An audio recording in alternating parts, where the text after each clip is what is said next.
আওয়ামী লীগ আপনার এই দেশের স্বাধীনতার আপনার পিছনে তাগো প্রধান ভূমিকা ছিল বা সংঘর্ষ হইতেছে। আওয়ামী লীগ বাইরে থাকার পরেও নিজেরা পুলিশ তো দূরে থাক, সেনাবাহিনী হেরাও মাইকিং করে এখন নিজেও নিরাপত্তা চায়। আমি মনে করি যে সুষ্ঠু নির্বাচন হবে না। আমরা যেরকমের আশা করছি আসলে সেরকমের আসলে দেখতেছি না। আপনার আগে যে নির্বাচন হয়েছে একই রকমের এখন নির্বাচন হইতেছে। আগে আওয়ামী লীগ তারা একলা নির্বাচন করছে, এখন দোষ ছিল। এখন আপনার সরাই দিয়া এখন সমস্ত আপনার যে দল যারা আছে সমস্ত দল আপনার ই করিয়া তারপর আপনার একটা নির্বাচন হইবে। এখন আবার দেখতেছি আবার একদল আবার আওয়ামী লীগের আবার বাইরে রাখছে। তা আওয়ামী লীগ তো একটা এই দেশের একটা বড় একটা দল।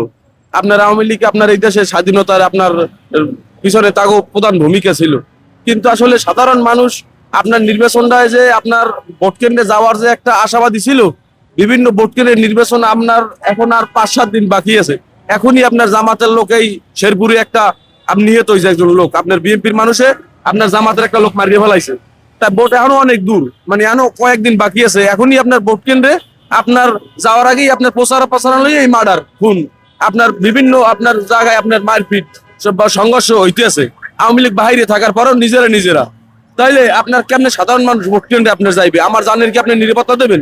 এখন বর্তমানে বাংলাদেশে পুলিশের নিরাপত্তা নাই।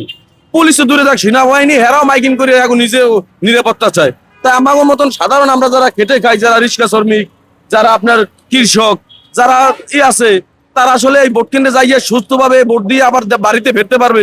এটা কতদূর আমি আশা করি আসলে সুষ্ঠু নির্বাচন, যে সামনে তো 12 তারিখ, আজকে 4 তারিখ, সামনে 12 তারিখ নির্বাচন।